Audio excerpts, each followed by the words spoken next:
Ulit. Hi, SARS. Huwag mong pahirapan si Mami. Kaya natin to. Ikaw. Sarah. Pili, message to Ate Sarah.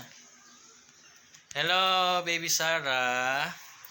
Ngayon ang araw na mukhang lalabas ka na, kaya ang prayer namin ni Mami, ni Ate Mikay, ni Mama Fe, at ng buong family ay safe and successful delivery sa'yo. Yan ka oh. Pinapakita ka ni Ate Mikay. So, pupunta na kami sa hospital, anak. Ito si Lola. Lola.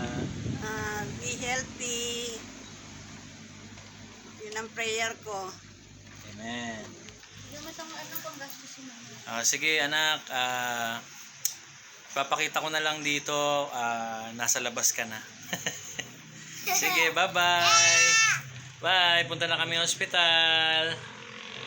May the Lord cover us, especially si Mami at saka ikaw anak.